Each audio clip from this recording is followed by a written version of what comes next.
अवतार मेहर बाबा की जय. అందరికీ జై బాబా. ముందుగా ప్రార్థనతో మన కార్యక్రమం ప్రారంభిద్దాం.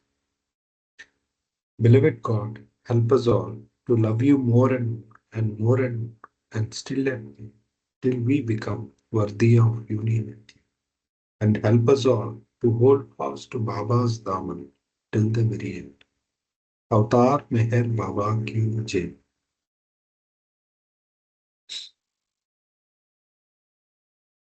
మనం గత వారం ఈ 185 పేజ్లో ఉన్న ఈ థర్డ్ పారాగ్రాఫ్ మాట్లాడుకున్నాం అండి. దీని గురించి స్టడీ చేసాం. అయితే ఇందులో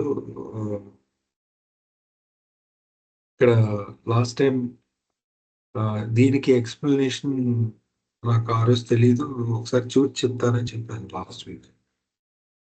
అది చూసానంటే నాకు అర్థమైంది ఏంటంటే అంటే ఇక్కడ జీవన్ముక్త గురించి మస్జూబ్ గురించి ఇక్కడ చెప్తూ స్టార్ట్ చేశారు. వైల్ ద మస్జూబ్ state is continual state of being divinely absorbed, the state of Paramahansa is one of the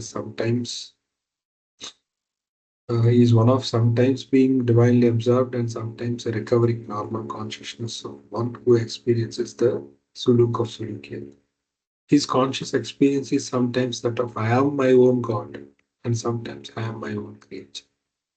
అయితే ఆ పరమహంస ఎక్స్పీరియన్స్ ఎలా ఉంటుందంటే, ఒకసారి నేను అంటే నేనే ఆ భగవంతుడు ఎవరైతే ఉన్నారో ఆ భగవంతుడు నేనే. మై ఓన్ గాడ్, ఇక్కడ మై ఓన్ గాడ్కి ఇంకేమైనా మీనింగ్ ఉందా లేదంటే నేను చెక్ చేశాను. అర్థమైనంత వరకు నేనే ఆ భగవంతుని అనే సెన్సే వస్తుందండి. So I am my own God అంటే ఇక్కడ నేనే ఆ భగవంతుడిని, నేనే అనేటువంటి అనుభవం ఉంటుంది. అలాగే I am my own creature, ఆ భగవంతుడి నుండి వచ్చినటువంటి సృష్టి ఏదైతే ఉందో ఆ సృష్టిని కూడా నేనే. అంటే ఇక్కడ క్రియేచర్ అంటే సృష్టిలో ప్రతి ఒక్కటి కూడా. దీనికి మనకి ఎక్స్ప్లెనేషన్ గాడ్ స్పీక్స్ లో మనకి చార్ట్ ఒకటి ఉందండి, ఇక్కడ చాలా బాగా ఇచ్చారు. దీని హెల్ప్ తీసుకుంటే మనకు అర్థం అవుతుంది అనమాట. ఇది గాడ్ స్పీక్స్ లాస్ట్ లో ఉంది. ఇందులో పరమహంస అంటే ఇక్కడ ఇచ్చారు.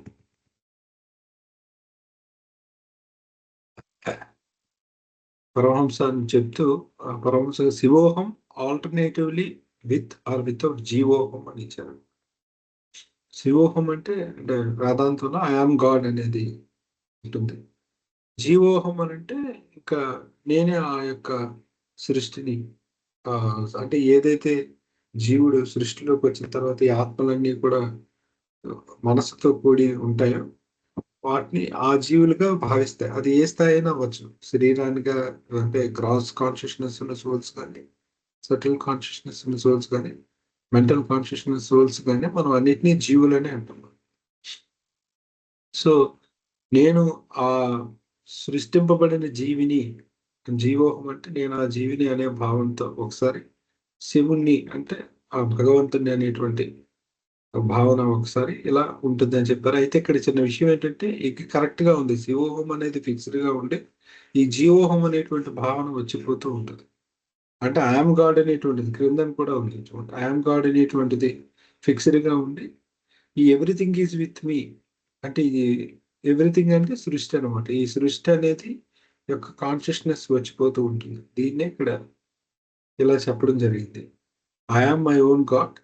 ఇక్కడ సమ్ టైమ్స్ అన్నారు కానీ ఇక్కడ విషయం ఏంటంటే గాడ్ అనేటువంటి చైతన్యం మారదు, అది అలాగే ఉంటుంది. ఈ సృష్టి చైతన్యం అనేది వచ్చిపోతూ ఉంటుంది. సో అలా నేను అర్థం చేసుకున్నానండి. ఇంకేమైనా క్వశ్చన్స్ ఉంటే మనం డిస్కస్ చేద్దాం.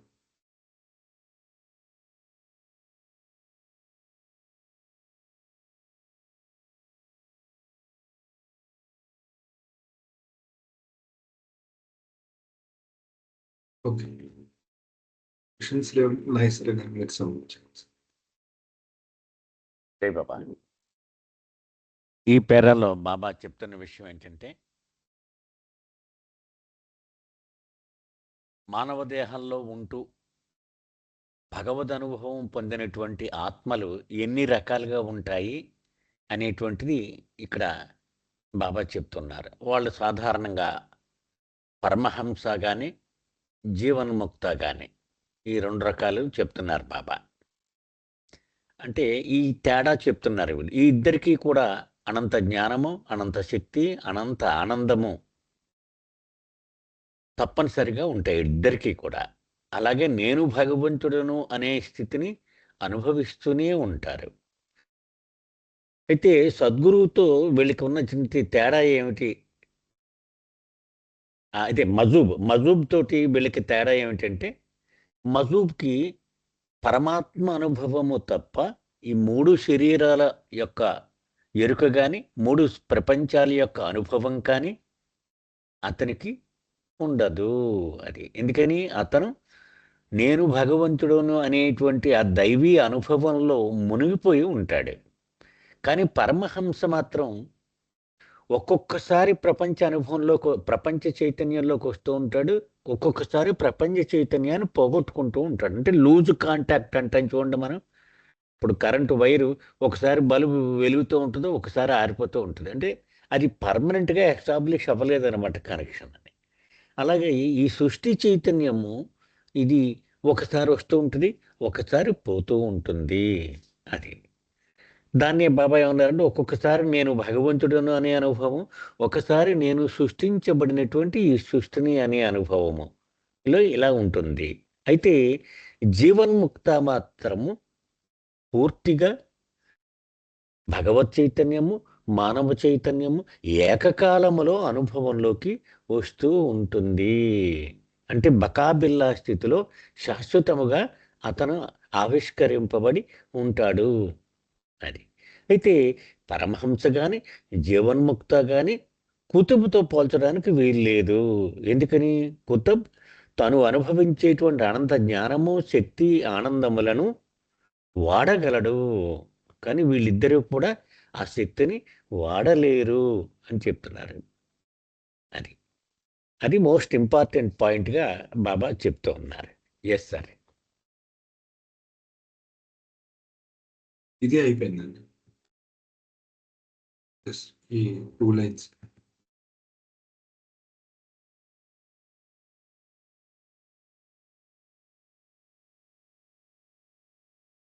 ఇది సమ్మరైజ్ చేశాను.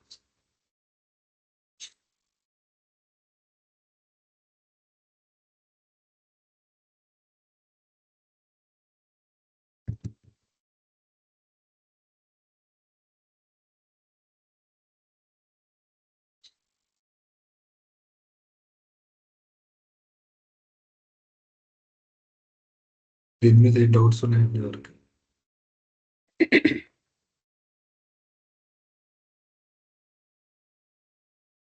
మీరు చెప్పండి సార్.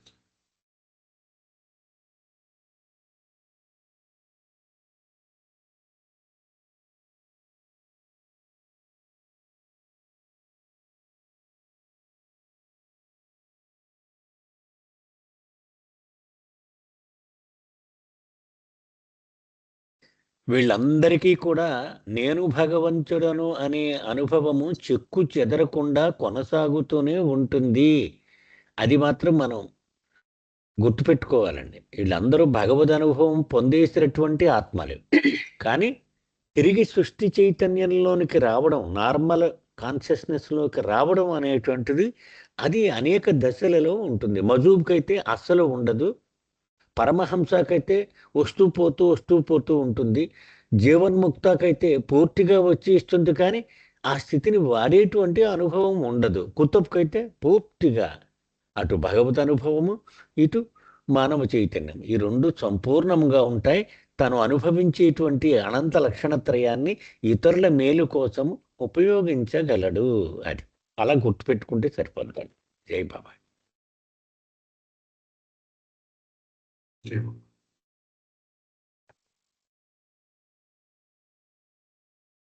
నెక్స్ట్ దానికి వెళ్దాం.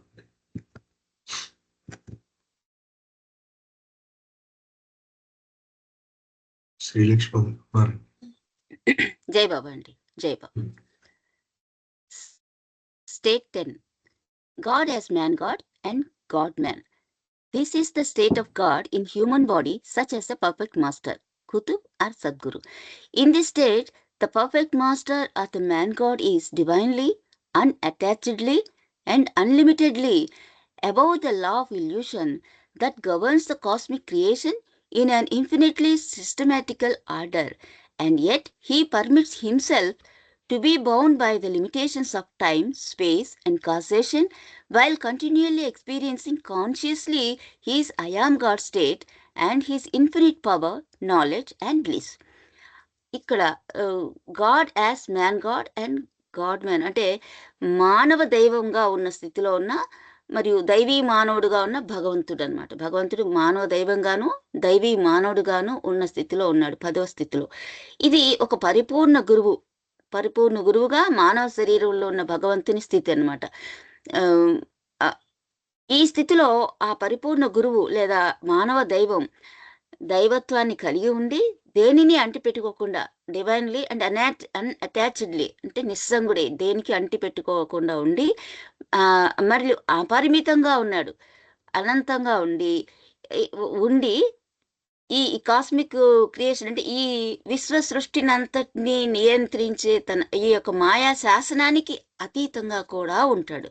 ఆయన ఈ సృష్టి చైతన్యంలో దిగి వచ్చినా కానీ ఈ సృష్టి చైతన్యానికి సంబంధించిన మాయా శాసనం ఏదైతే ఉందో దానికి అతీతంగా ఉంటాడు. దానికి లోబడి మనమందరూ ఉంటాం, ఆయన దానికి అతీతుడిగా ఉంటాడనమాట. అయినప్పటికీ అలా ఉన్నప్పటికీ కూడా ఆయన తనదైన ఆ ఐ ఆమ్ గాడ్ స్టేట్, నేను భగవంతుడును అనే తన స్థితిని మరియు తన అనంత శక్తి, అనంత జ్ఞానము, అనంత ఆనందాలను నిరంతరము ఎరుకతోనే అనుభవిస్తూ కూడా ఈ మాయా సృష్టి చైతన్యానికి చెందిన ఈ కాలము, ప్రదేశము, ఈ కార్యకారణ సంబంధాలకి తనను తాను బద్ధుడిగా ఉండేలా, దానిలో ఇమిడిపోయి ఉండే విధంగా తనను అనుమతించుకుంటాడనమాట. అంటే ఆయన ఈ సృష్టి చైతన్యంలోకి దిగి వచ్చాడు కాబట్టి తాను భగవంతుడిననే స్థితిని నిరంతరాయంగాను ఎరుకతోనూ అనుభవిస్తూనే మనకు అందుబాటులో ఉండటానికి ఈ కాలము, ప్రదేశము, కార్యకారణ సంబంధాలకు సంబంధించిన ఈ మాయా శాసనానికి తనంతట తాను ఒదిగి ఉండేటట్టుగా, బద్ధుడిగా ఉండేటట్టుగా అనుమతించుకుంటాడనమాట. తానంతట తానే దీనిలోకి ఇష్టపూర్వకంగా దిగి వస్తాడు కాబట్టి ఈ శాసనానికి కూడా ఒగ్గినట్టుగా కనబడతాడు, అనుభవిస్తూ ఉంటాడు అనమాట. అయితే ఈ అనంత లక్షణాలను ఒక్క నిమిషం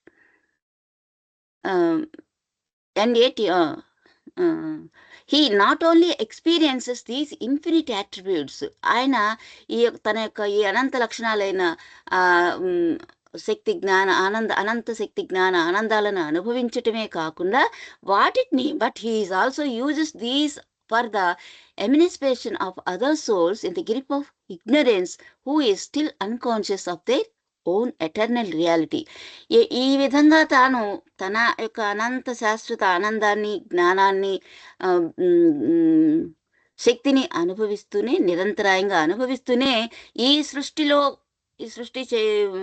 మిగిలి ఉన్న అజ్ఞానంలో మిగిలి ఉన్న మానవాళికి వాళ్ళందరినీ కూడా ఉద్ధరించడం కోసం తన ఈ శక్తి జ్ఞాన ఆనందాలను ఉపయోగిస్తూ ఉంటాడనమాట. వాళ్ళని కూడా ఉద్ధరించడం కోసం, వారికి ఎరుక కలిగించడం కోసం తన యొక్క శక్తి జ్ఞాన అనంత శక్తి జ్ఞానాలను ఉపయోగిస్తూ ఉంటాడనమాట.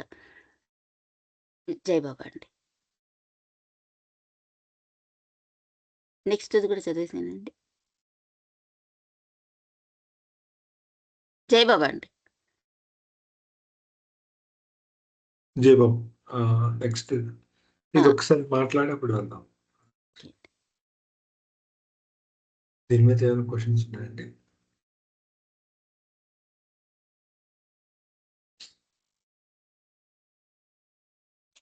షేర్ చేస్తాను. జై బాబా అండి. జై బాబు. ఇందులో ఉండే మ్యాన్ గాడ్ స్టేట్ 10లో మనం ఇలా 9th స్టేట్లో కుతుబ్ స్టేట్ డిస్కస్ చేసుకున్నాం కదా, డిఫరెన్స్ ఏంటంటే 9th స్టేట్లో కుతుబ్ ఏం లేదండి. 9th state జీవన్ముక్త. మనం ఇందాక కుతుబ్ అని రిఫర్ చేసింది కూడా ఈ 10th స్టేట్ కదా, స్టేట్ 10th అక్కడ కొంచెం మాట్లాడారు అంతే. ఇది కదా మీరు అంటుంది ఈ కుతుబ్ గురించి. అంటే పోలిస్తూ మాట్లాడారు తప్ప అక్కడ కుతుబ్ గురించి డిస్కస్ చేయలేదు ఎక్కువగా. ఓకే.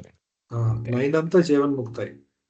8th అదే బ్రహ్మీభూత్, 10th కుతుబ్ అండ్ అవతాన్.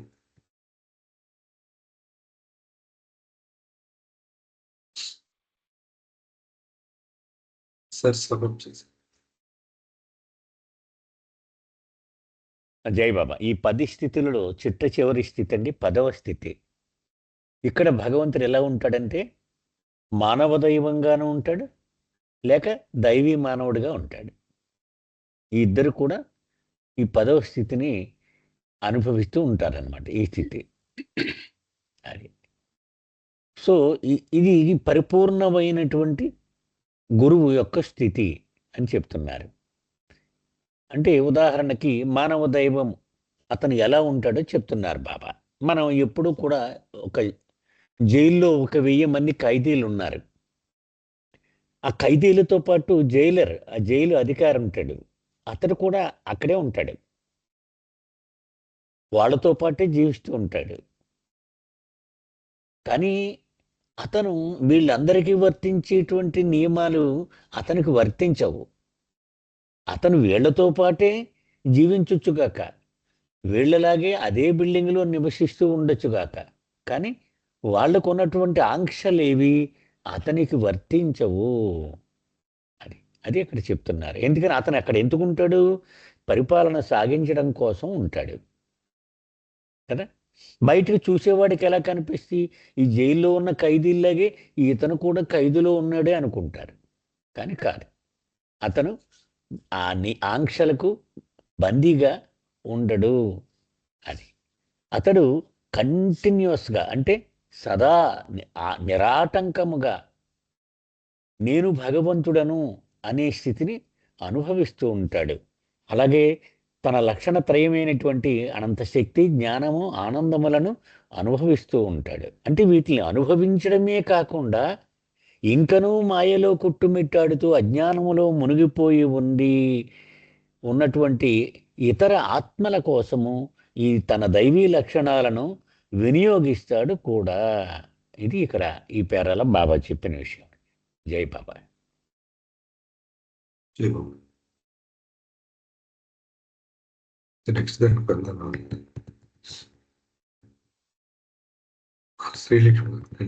జై బాబా అండి. This is the state of absolute perfection.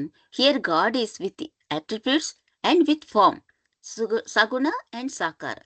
అంటే ఇది సంపూర్ణమైన పరిపూర్ణమైన శుద్ధ పరిపూర్ణతకి చెందిన స్థితి అన్నమాట. ఇక్కడ భగవంతుడు గుణాలను మరియు రూపాన్ని కూడా కలిగి ఉంటాడు.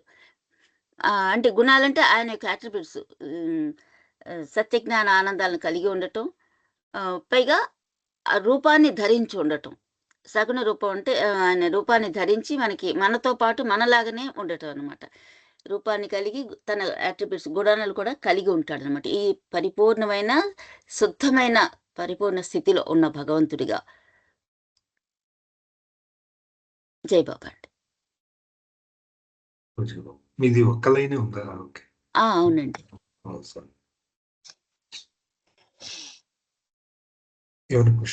జయబాబా అండి. జయబాబా అండి. జీవన్ ముక్త అని కొద్ది సగుణ సాకారం అనొచ్చండి. సేమ్ అట్రిబ్యూట్స్ అండ్ ఫార్మ్స్ ఉంటాయి కదా. జీవన్ ముక్త అని సగుణ సాకారాన్ని అనలేదండి బాబా. ఎందుకంటే మనకి చాక్ చూస్తే ఓన్లీ సి స్టేట్ నే సగుణ సాకారం అన్నారు. ఈ జీవన్ ముక్త అనేది బికి సికి మధ్యలో ఉంటుంది కాబట్టి బాబా అలాగైతే పిలవడం లేదు. బట్ మీరు అన్నిటి క్వాలిటీస్, అతని క్రియేషన్ కాన్షియస్నెస్ అన్ని ఉంటాయి కానీ అతను యూజ్ చేయట్లేదు కదా వాళ్ళు. బహుశా అట్రిబ్యూట్స్ అండ్ ఫార్మ్స్ సగుణ సాకారం అన్నారు కదా, ఆయన కూడా అనొచ్చాము జీవన్ ముక్త అనుకున్నాను. కానీ మరి ఇది ఎక్స్ప్లెయిన్ చేయడం 10th స్టేట్ కే చెప్పారు, which is connected with 2C. Okay sir, nice sir. జై బాబా.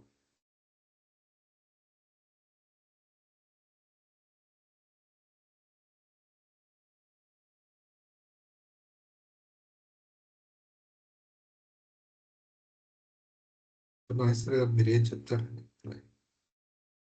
ఏం లేదండి, అంటే మన గెస్ వర్కే మనం చేయగలము. అది అయితే నెక్స్ట్ దానికి వెళ్దామండి. వెళ్దామండి. పద్మిని గారు మీరు. Jai Baba. According to the Sufis, the Qutub connotes the highest point on the upward journey. He is the summum bonum of creation and the fairest flower of humanity. అంటే సూఫీల ప్రకారం ఈ ఊర్ధ్వముఖ ప్రయాణం అంటే భగవంతుని వైపు ప్రయాణం. Sorry 1 second. సూఫీల ప్రకారం ఊర్ధ్వముఖం ప్రయాణం అంటే భగవంతుని వైపు ప్రయాణంలో, మనకి ఊర్ధ్వముఖం అంటే మళ్ళీ భగవంతుని వైపు ప్రయాణంలోను కుతుబ్ అనే అతను శిఖరాగ్నిని సూచిస్తాడనమాట. ఆ ప్రయాణంలో ఈ హైయెస్ట్ పాయింట్ అన్నమాట, శిఖరాగ్ని పాయింట్ కుతుబ్ సూచిస్తాడు. హీ ఈస్ ద సమ్మన్ బోనన్ of creation and the fairest flower of humanity. అతడే ఈ సృష్టికి అత్యున్నతమైన కళ్యాణికారి అని.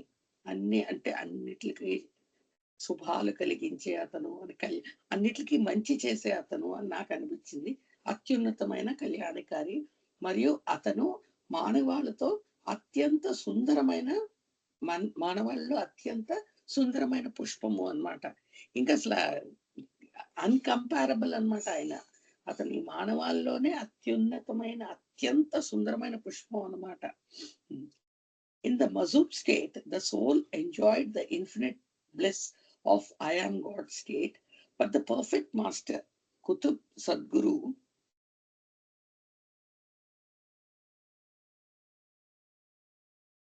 one second.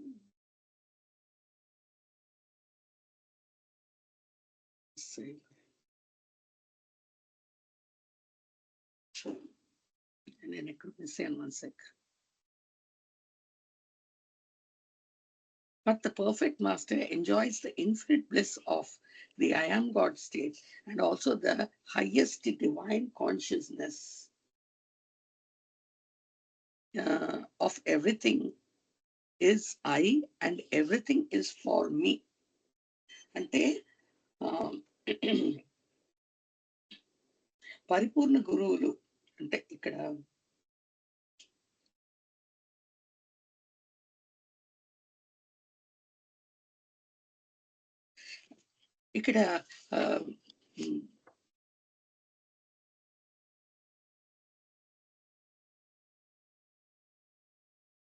Sadgurus enjoys the in the Mazub state, the soul enjoyed the infinite bliss of I am God state. ఈ Mazub state లో ఈ ఆత్మ ఏది అనుభవించిందంటే I am God అని, నేను భగవంతుణ్ణి అనే స్థితిని, ఆ స్థితి యొక్క అనంత ఆనందాన్ని అనుభవించింది. బట్ ద పర్ఫెక్ట్ మాస్టర్ అంటే Qutub or Sadguru enjoys the infinite bliss of the I am God state and also the highest divine consciousness of everything is I and everything is for me. కానీ ఈ మజూబ్ స్టేట్ లో only కేవలం అనంత ఆనందాన్ని మాత్రమే అనుభవించాడు. కానీ ఈ పర్ఫెక్ట్ మాస్టర్ అంటే కుతుబ్ యోగ లేక సద్గురు స్థితిలో ఈ స్థితిలో ఏం ఎంజాయ్ చేస్తున్నారంటే నేనే భగవంతుణ్ణి అనే స్థితి యొక్క అనంత ఆనందాన్ని, అదే కాకుండా నేనే సర్వాన్ని, ఈ సర్వం అంతా నా కోసం నా నుండే వచ్చింది అనే అత్యున్నతమైన దైవీ ఎరుక కూడా ఎంజాయ్ చేస్తాడు అని చెప్తున్నారు ఈ పారాగ్రాఫ్ లో. జై బాబా.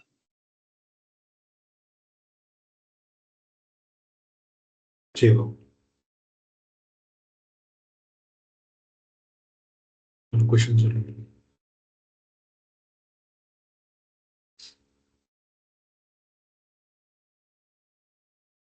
జై బాబా సార్. జై బాబా. ఇక్కడ ఈ మజూబ్ స్టేట్, ఇన్ ద మజూబ్ state the soul enjoyed the infinite bliss of the I am God state అని అక్కడ ఈ మజూబ్ స్టేట్ దగ్గర ఏమో సోల్ ఎంజాయిడ్ అన్నారండి. ఇక్కడికి వచ్చినప్పుడు పర్ఫెక్ట్ మాస్టర్ దగ్గరికి వచ్చినప్పుడు enjoys the infinite bliss of the God అన్నారండి. రెండుకి ఏం తేడా ఉందండి మీరు? అంటే ఆ మధుబే సద్గురుగా మారినప్పుడు ఆ మజూబ్ స్టేట్ అనేది పాస్ట్ అవుద్ది కదా, అంతేనా? అంతే కంటిన్యూషన్ అంతే అంతే కంటిన్యూషన్ అనమాట. అంటే అంటే అందులో ఎటర్నిటీ లేదనా అర్థం అని మజూబ్ స్టేట్ లో. ఇప్పుడు పర్ఫెక్ట్ మాస్టర్ స్టేట్ లోకి వచ్చేటప్పటికి దట్ జాయ్ ఈజ్ ఇటర్నల్ అని అది అది అక్కడతో ఎండ్ అయిపోద్దా అని అర్థం ఏమైనా ఉందా అని నేను అడిగింది. అంటే నాకు అర్థమైంది అయితే ఇదే, అంటే మనం ఈ ప్రోగ్రెస్ కింద చూస్తున్నాం కదా, ఒకప్పుడు మజూబ్ ఉంటాడు, తర్వాత పరమహంస జీవన్ముక్త అది దాటుకుని కుతుబ్ అవుతాడు కదా. సో కుతుబ్బుని చూస్తే ఇతడు మజూబ్గా ఉన్నప్పుడు అని ఆ సెన్స్లో చెప్పారని నేను అనుకుంటున్నాను. ఈ ఈ ఈ కుతుబ్బే మజూబ్గా ఉన్నప్పుడు అతడు ఐఎమ్ గాడ్ స్టేటు అదే అదే అది ఎంజాయ్, అది మాత్రమే ఎంజాయ్ చేశాడు. కానీ ఇప్పుడు సద్గురుగా ఉన్నప్పుడు ఐఎమ్ గాడ్ అనే స్టేట్ కాకుండా everything is I and everything is from me అనేది ఎంజాయ్ చేస్తూ ఉన్నాడు అని ఆ సెన్స్లోనే నేను అనుకుంటున్నాను. ఓకే ఓకే అంతే సార్, అదే సెన్స్ అంతే. అదే పర్సన్ ఆ స్థితి దాటి ఈ స్థితికి వచ్చారు కాబట్టి దాని పాస్ట్ లో చెప్తున్నారు. Past tense.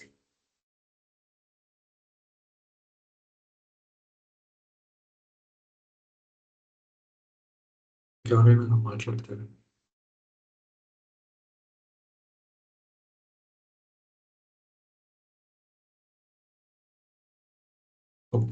అయితే ఇక్కడ I am God and everything is I, ఇది ఉంది కదండి, ఇది ఒకసారి చెప్పుకోవాలి. దీనికోసం ఒక చార్ట్ ప్రిపేర్ చేశాను, అది ఒకసారి చూపిస్తాను. ముందు ఇది ఒకసారి చూపిస్తాను. అంటే ఈ 4 జర్నీస్ మనకి కొంచెం క్లియర్గా ఉండడానికి ఇది అర్థమవుతుందని ప్రిపేర్ చేశాను. సో మనకి 4 డివైన్ జర్నీస్ చెప్పారు. ఇదంతా డివైన్ జర్నీ అనుకుంటే ఈ బ్లూ లైన్ ఎడమ నుండి కుడికి, దాంట్లో 4 టైప్స్ చెప్పారు మనకి. ఫస్ట్ డివైన్ జర్నీ అన్నారు, సెకండ్ అన్నారు. ఇక్కడ షేర్ అవ్వట్లేదండి, షేర్ అవ్వట్లేదు. లక్ష్మణ్ షేర్ చేస్తున్నారా? ఓ సారీ, అయ్యో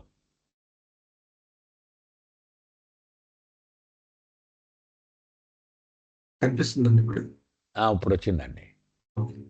ఈ బ్లూ లైన్ ఏదైతే డార్క్ బ్లూ లైన్ ఉందో ఎడమ నుండి కుడికి, ఇది divine journey.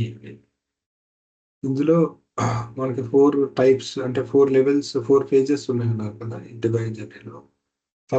First divine journey అని, సెకండ్, థర్డ్, ఫోర్త్ అని చెప్పారు. ఇప్పుడు ఫస్ట్ అంటే సాధారణంగా 1వ ప్లేన్ దగ్గర మొదలై ఫనాఫిల్లా దగ్గర ముగుస్తుంది మనం మొట్టమొదటి దైవీ ప్రయాణం.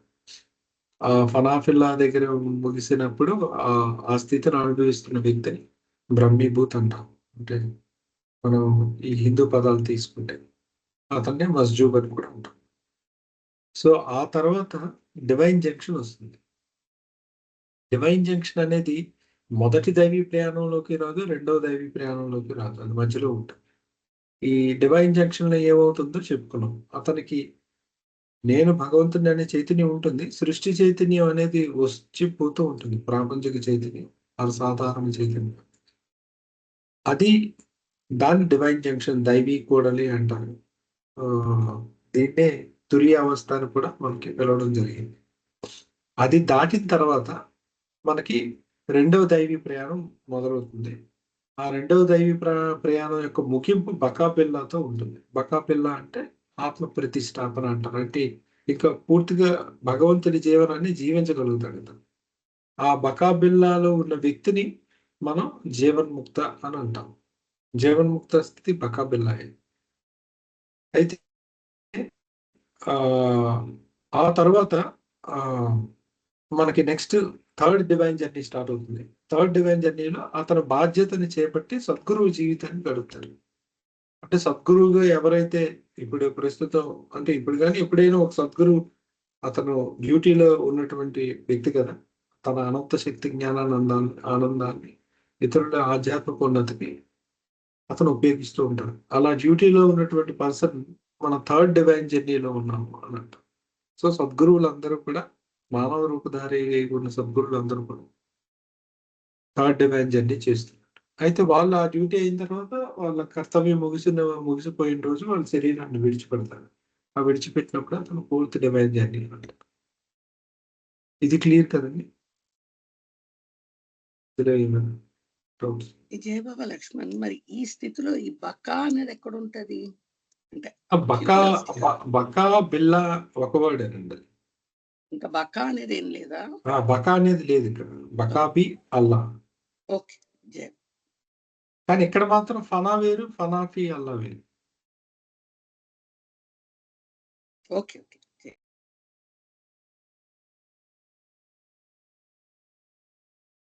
ఓకే, అయితే ఇందులో క్వశ్చన్స్ ఏమంటే నెక్స్ట్ దానికి వెళ్దాం. ఇప్పుడు జీవన్ముక్తస్ దైవీ చైతన్యం ఉండదంటారా? జీవన్ముక్తస్ only perfect must highest divine consciousness దైవీ చైతన్యం వాళ్ళకే ఉంటుంది కదండి.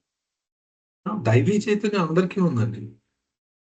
దైవీ చైతన్యం అంటే ఐఎమ్ గాడ్ స్టేట్ అన్నమాట. అంటే అన్ని ఎవ్రీథింగ్ ఫ్రమ్ మీ అనేది ఓన్లీ సద్గురుకే, దాన్ని హైయెస్ట్ డివైన్ కాన్షియస్నెస్ అన్నారు కదా. అక్కడికి వస్తానండి. ఈ చార్ట్ క్లియర్ కదండి. ఈ చార్ట్ కాదు, ఈ చార్ట్ విషయం కాదు. మనకి ఎవ్రీథింగ్ ఫ్రమ్ మీ అనేది ఉన్న వాళ్ళని హైయెస్ట్ డివైన్ కాన్షియస్నెస్ అన్నారు కదా. అది జీవన్ముక్త ఉండదు కదా, దైవీ చైతన్యం అని. అంటే జీవన్ముక్తకి ఏంటంటే కాన్షియస్నెస్ లెవెల్లో ఏమీ తేడా లేదండి. జీవన్ముక్తకి సద్గురువుకి కాన్షియస్నెస్ ఏదైతే జీవన్ముక్తకు ఉందో సద్గురువుకి అవతార్కి ముగ్గురికి కాన్షియస్నెస్ లెవెల్లో సేమే ఉంది. అంటే కాన్షియస్నెస్ అంటే ఏ లెవెల్లో మాట్లాడితే నేను భగవంతుడను అనే స్పృహ ఉంది, రెండు సృష్టి యొక్క స్పృహ కూడా ఉంది. కాకపోతే ఈ యూజ్ చేయడం అనేది సద్గురువు అవతారు చేస్తారు, జీవన్ముక్త చేయరు. ఇది మామూలుగా చెప్పుకోవడానికి. కానీ ఇంకా లోపలికి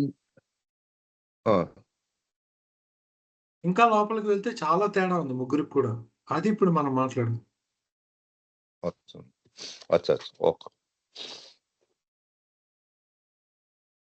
సో మనకంటే ఈ 8th స్టేట్ లో ఉన్న అతన్ని మనం బ్రహ్మీభూత్ అని, 8th కి 9th కి మధ్యలో ఉన్న అతన్ని పరమహంస అని, 9th 10 స్టేట్స్ ఆఫ్ గాడ్ లో రోమన్ నెంబర్స్ తో చూపిస్తున్నాయి. 9th స్టేట్ లో ఉన్న అతన్ని జీవన్ముక్త అని, 10th స్టేట్ లో ఉన్న అతన్ని సద్గురు అవతార్ స్టేట్. ప్రస్తుతం మన సద్గురు గురించి మాట్లాడు అది పెట్టాను ఇక్కడ. ఇది లాస్ట్ లో ఒక చార్ట్ ఉంది కదండి, దాన్ని చూసి ప్రిపేర్ చేసింది. అయితే ఈ స్టేటస్ ను అనుభవిస్తున్న వాళ్ళకి ఏ పేర్లు ఉన్నాయనేది ఇక్కడ మీరు చూసారు. బ్రహ్మీభూత్, పరమహంస, జీవన్ముక్త, సద్గురు. వీళ్ళకి ఏముంటాయి? గాడ్ కాన్షియస్నెస్ ఉంటుంది. బ్రహ్మీభూత్కి పరమహంసకి గాడ్ కాన్షియస్నెస్ ఉంటూ క్రియేషన్ కాన్షియస్నెస్ వచ్చిపోతూ ఉంటుంది, ఆల్టర్నేటివ్ గా ఉంటుంది. ఎవరికి? పరమహంసకి. జీవన్ముక్తకి క్రియేషన్ కాన్షియస్నెస్ ఫిక్స్ అయి ఉంటుంది. సద్గురువుకి క్రియేషన్ కాన్షియస్నెస్ ఉంటుంది, ప్లస్ డ్యూటీస్ కూడా ఉంటాయి. సో ఇక్కడ మళ్ళీ వాళ్ళ నాసిస్ ఎలా ఉంటుంది, వాళ్ళ జ్ఞానం, మీకు ఎక్స్పీరియన్స్ ఏదైతే మీరు పొందుతున్నారో అంటే అనుభవం యొక్క జ్ఞానాన్ని నాసిస్ అంటారు. GNOSIS, G silent. సో ఈ నాసిస్ అనే మాటకి ఈ జ్ఞానం ఎలా ఉంటుందంటే, ఈ బ్రహ్మీభూతి యొక్క జ్ఞానం ఐఆమ్ గాడ్ అని ఉంటుంది. జీవన్ముక్త పరమహంస యొక్క జ్ఞానం ఐఆమ్ గాడ్ అని ఉండి ఎవ్రీథింగ్ ఈజ్ విత్ మీ అని ఉంటుంది. అలాగే జీవన్ముక్త నుంచి ఎవ్రీథింగ్ ఈజ్ విత్ మీ అంటే ఐఎమ్ గాడ్ అంటూ ఎవ్రీథింగ్ ఈజ్ విత్ మీ అనేది పర్మనెంట్ గా ఉంటుంది. అలాగే ఈ 10th స్టేట్కి వస్తే ఐఎమ్ గాడ్ అనేది ఫిక్స్డ్ గా ఉంటూ everything is me, everything is in me, everything is from me అనేది కూడా అడిషనల్ గా ఉంటుంది. అయితే ఇప్పుడు everything is with me, everything is in me, everything is me, అసలు వీటి అర్థాలు ఏంటో చూద్దామండి.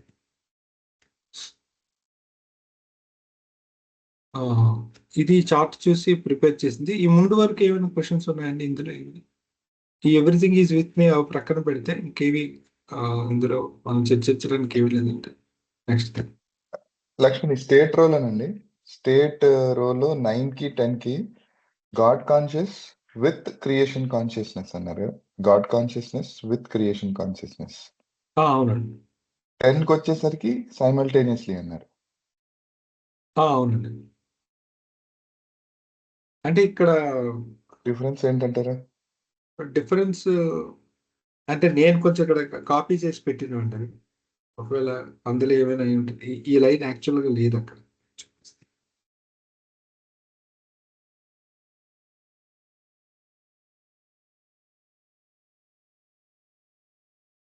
అదేలేండి మన అండర్స్టాండింగ్ గురించే తయారు చేశారు కదా ఇది. మన అండర్స్టాండింగ్ గురించి నేను చిన్న కాపీలో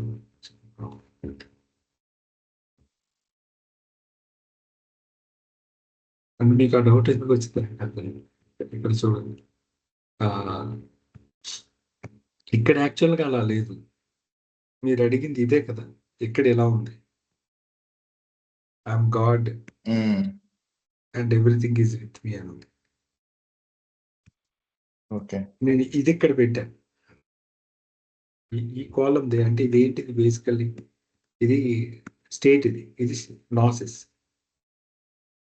ఇక్కడ మీకు ఇక్కడ లేదు కదా, ఇక్కడ ఏముంది, మ్యాన్ గాడ్ ఉంది చూసారు. నేను ఇది ఇక్కడ పెట్టినట్టు దీనికి ఉంది. ఇది ఏం ఇక్కడ నాసిస్ దగ్గర చెప్పారు ఈ లాస్ట్. అక్కడ కంపేర్ చేసిన ఈ 4 ఒకటి, ఇక్కడ కంపేర్ చేసిన ఈ 4 ఒకటి. నేను ఇందులో 2 తీసుకొని 2 మెర్జ్ చేసి పెట్టాను, అందుకు ఇది వచ్చింది ఈ డిఫరెన్స్. కాబట్టి దీన్ని ఇగ్నోర్ చేయండి. అంటే స్టేట్ గాసెస్ 2 కేసెస్ లో ఈ 2 together, I am God everything in me, 2 both experiences are together అన్నాం. ఇక్కడేమో స్టేట్ 10 లో సైమల్టేనియస్లీ అంటే ఇది ఇక్కడ కూడా డిఫరెన్స్ ఏంటి? ఓకే. ఇక్కడ మాత్రం వచ్చిపోవడం అనేది అది క్రియేషన్ కాన్షియస్నెస్ ఉంటుంది. సో మనం అనుకున్న ఫండమెంటల్ దాంట్లో ఏం చేంజ్ లేదండి. బ్రహ్మీభూత్ అంటే గాడ్, పరమహంస అంటే గాడ్ ప్లస్ క్రియేషన్ వచ్చిపోతూ ఉంటుంది. జీవన్ముక్త అంటే గాడ్ ప్లస్ క్రియేషన్ ఫిక్స్డ్ గా ఉంటుంది. సద్గురుకు వచ్చే కదా గాడ్ క్రియేషన్ ఫిక్స్డ్ గా ఉంటుంది, ప్లస్ ఆ ఇన్ఫినిట్ ట్రియో నేచర్ ని యూజ్ చేస్తారు అతను, అంతే. ఇది అయితే ఇందులో చేంజ్ అయితే లేదు, ఇది స్టాండర్డ్ గా చెప్తుంది. అయితే బాబా ఎడిషనల్ ఇన్ఫర్మేషన్ మనకు సప్లిమెంట్లో ఇచ్చారు, అది కొంచెం డీటెయిల్స్ బాగా ఇచ్చారు. ఇది కూడా మనకి డిఫరెంట్ పేజెస్ లో ఉంది, బట్ మనకు అండర్స్టాండింగ్ ఉంటుందని ఈ 6th ప్లేన్ కూడా ఇక్కడ పెట్టానండి. ఇక్కడ మీరు చూస్తే ఒకసారి చూడండి, ఇక్కడ ఎవ్రీథింగ్ అనే మాటకి నేను అర్థం చేసుకుంది, ఎవ్రీథింగ్ అంటే ఇది క్రియేషన్ గురించి మాట్లాడుతుంది. ఈ ఎవ్రీథింగ్ స్మాల్ ఎవ్రీథింగ్, కాకపోతే సెంటెన్స్ స్టార్టింగ్ లో ఉండడం వల్ల అది క్యాపిటల్ లాగా రాశారు. కానీ మనకి గాడ్ స్పీక్స్ లో కూడా దిస్ ఎవ్రీథింగ్ ఈ స్మాల్ ఎవ్రీథింగ్ అంటే క్రియేషన్ గురించి మాట్లాడుతుంది.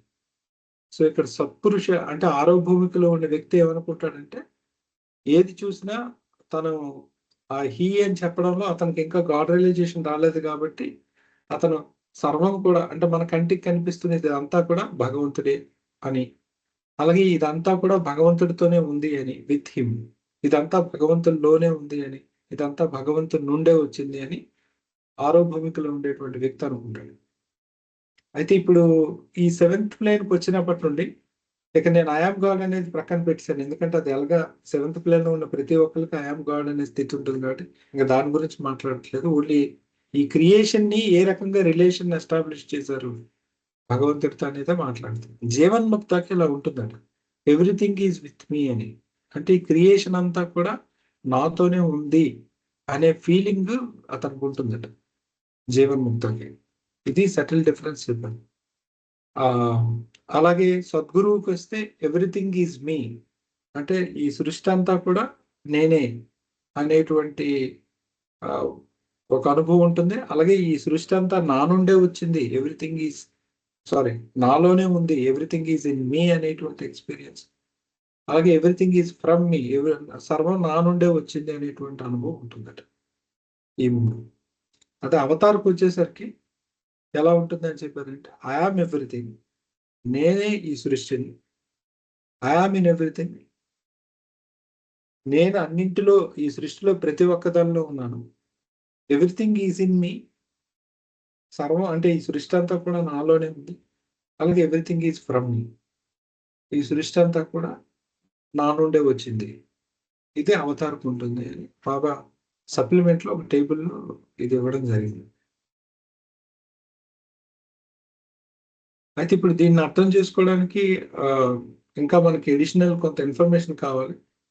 ప్రస్తుతానికి నాకు ఒక ఉదాహరణ అనుకున్నాను, అది షేర్ చేస్తాను మీతో. అది ఫిట్ అవుతుందంటే తీసుకోండి, లేకపోతే ఇగ్నోర్ చేసేయండి. సో ఒక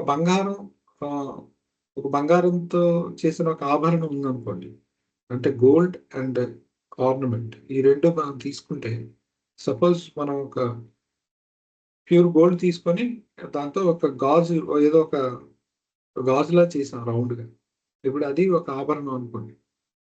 ఇందులో ఏం మిక్స్ చేశారా లేదా అవి ప్రస్తుతానికి మర్చిపోండి. బంగారంతో లేదా మట్టిని తీసుకోండి, ఒక మట్టితో కుండం చేసాం సింపుల్గా, మట్టి ఉంది కుండ ఉంది, ఈ ఉదాహరణ సరిపోతుంది. ఇప్పుడు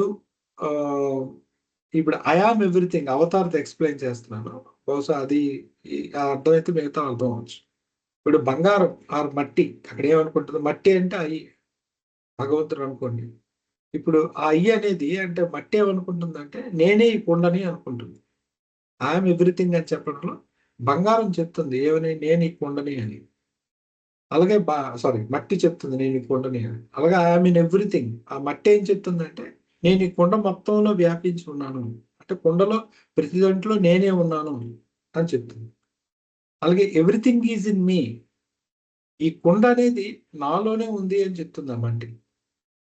అంతే కదా, కుండ అసలు మట్టి లేకపోతే కుండ ఉండదు, కాబట్టి కుండ అనేది ఆ మట్టిలోనే ఉంది అని చెప్తుంది. అలాగే ఎవ్రీథింగ్ ఈజ్ ఫ్రమ్ మీ, అలాగే ఈ కుండ అంతా కూడా నాలో ఉండే వచ్చింది అని చెప్తుంది. సో ఈ మట్టి కుండ అనేటువంటి ఎగ్జాంపుల్ కానీ పెట్టుకుంటే, గాడ్ దగ్గర నిల్చొని, అంటే ఇక్కడ గాడ్ అంటే మట్టి, ఈ కుండ అంటే ఆ మట్టి నుండి వచ్చిన సృష్టి. అంటే ఫర్ ఎగ్జాంపుల్ ఇక్కడ అదే క్రియేషన్ మనం అంటుంది. సో భగవంతుడు సృష్టి, అలాగా మట్టి కుండ అని అనుకుంటే, మట్టి ఏ రకంగా క్లెయిమ్ చేస్తుంది అనేది మనం ఆలోచిస్తే ఇది అర్థం అవుతుంది. నేను అలా అర్థం చేసుకున్నాను. సో ఐఎమ్ ఎవ్రీథింగ్ అంటే నేను అనే స్టాండ్ పాయింట్లో పెట్టుకొని ఈ సృష్టి అంతా నేనే అయి ఉన్నాను, అలాగే ఈ సృష్టి అంతా నాలోనే ఉంది, సృష్టి నా నుండే వచ్చింది, సృష్టి నాలోనే ఉంది. ఈ కాన్షియస్నెస్ సద్గురువుకు ఉండదు. సద్గురువుకి అవతారకు ఉన్న వాటిలో ఒక రెండే ఉంటాయి, ఏది everything is in me, everything is from మీ అని. ఎందుకు ఇలా ఉంది అనే దానికి మళ్ళీ ఇంకో థియరీ ఉంది, అది తర్వాత మాట్లాడదాం. ప్రస్తుతానికి ఇది క్లియర్గా ఉంటే మనం ఇందులో ఏమైనా డిస్కస్ చేయాల్సి ఉంటే మనం చేసి ముందుకెళ్తాం. జయబాబా లక్ష్మణ్, ఇక్కడ జీవన్ ముక్త దగ్గర ఎవ్రీథింగ్ ఈజ్ విత్ మీ అన్నావు, సద్గురు దగ్గరికి వచ్చేటప్పటికి ఎవ్రీథింగ్ ఈజ్ మీ అన్నావు. ఆ ఎవ్రీథింగ్ ఈజ్ మీ జీవన్ముక్త కూడా అనుభవిస్తాడు కదా, నేనే సర్వాన్ని అని. అంటే స్పెసిఫిక్ గా అయితే ఎవ్రీథింగ్ ఈజ్ విత్ మీ అనే ఎక్స్పీరియన్స్ ఉంటుంది. అంటే మనం ఉపయోగించట్లేదు కాబట్టినా, ఎందుకంటే అంటే ఆ పవర్ ను ఉపయోగించట్లేదనా? పవర్ ను ఉపయోగించడం వల్ల ఈ క్లాసిఫికేషన్ చేశారో మరి మనకు డిఫరెన్స్ నాకు తెలియదు. అది ఇప్పుడు నేనే సర్వం అని తెలుసుకున్నాడు కదా జీవన్ముక్త కూడాను. నేను సర్వం అని కాదు, జీవన్ముక్త క్రియేషన్ కాన్షియస్నెస్ వచ్చిందని చెప్పుకున్నాం కదా. ఇప్పుడు జీవన్ముక్తకి మిగిలిన అన్ని స్థితుల్లో, ఈ దైవీ స్థితులు అన్నింటిలో కూడా ఐఆమ్ గాడ్ అనేది ఫిక్స్డ్ గా ఉన్నది. ఓన్లీ క్రియేషన్ కాన్షియస్నెస్ ఉందని చెప్పుకున్నాం కదా ఎక్స్ట్రా. ఎవరికి? జీవన్ముక్తకి, సద్గురువుకి, అంటే అవతారికి ఎలా ఉంటుంది.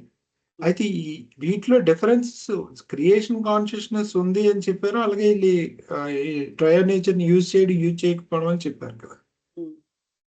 ఇప్పుడు ఈ క్రియేషన్ కాన్షియస్నెస్ ఉంది అని చెప్పడంలో అది ఎలా ఉంది అనేది డిఫైన్ చేశారు. ఎందుకంటే ఇది మనకు అర్థమైతేనే ఆ పారాగ్రాఫ్స్ అర్థం అవుతాయి, అందుకే అది ఇక్కడ పెట్టాను. ఆ క్రియేషన్ కాన్షియస్నెస్ ఉంది అని చెప్పడంలో అవతారు, సద్గురువు, జీవన్ముక్త ఒకటి కాదు, అది ఎలా ఉంది అనేది ఈ టేబుల్లో ఎక్స్ప్లెయిన్ చేశారు బాబా.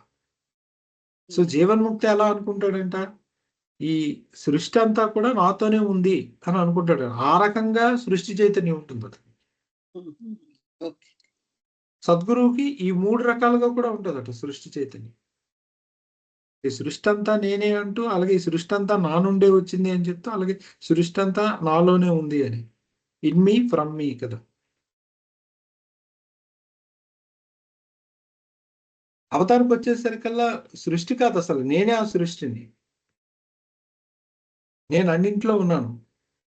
ఇలా ఉంటూ మళ్ళీ రివర్స్ సృష్టి కూడా నాలోనే వచ్చింది అంటే చూసారు, ఐ ఆమ్ ఇన్ ఎవ్రీథింగ్ ఉంది, ఎవ్రీథింగ్ ఈజ్ ఇన్ మీ అని ఉంది. అంటే తనలో సృష్టిని చూసుకుంటాడు, సృష్టిలో తనలో చూసుకుంటాడు. ఇది ఎందుకంటే ఈ లెవెల్ ఆఫ్ కాన్షియస్నెస్ అంటే సృష్టితో ఈ స్థాయిలో సంబంధం ఉంటది కాబట్టి అతను ఏ వర్క్ అయినా చేయగలుగుతాడు. అందరికీ సాధ్యం కాదు.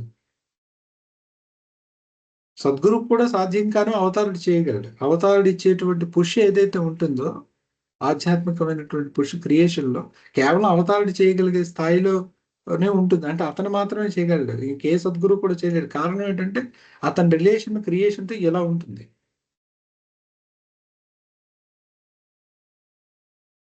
ఇది ఎందుకు ఎలా ఉందనేది ఇంకో దగ్గర చెప్పారు, దానికి మనం వెళ్దాం. ముందు ఈ అంటే మన బుక్ లో ఇది వచ్చింది ఫస్ట్ కాబట్టి ఇది చూపిస్తున్నా.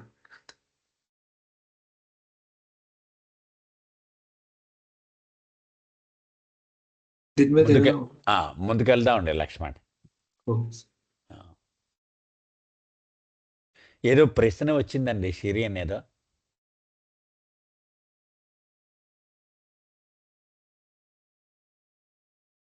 Jai Baba, one clarification. In chart 5, Jeevan Mukta has 2 red dotted lines, one pointing to Bakabilla and one to Turiyavastha. Kindly discuss.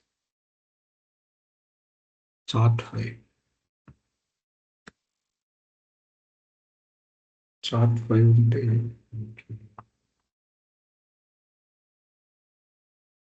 పెట్టి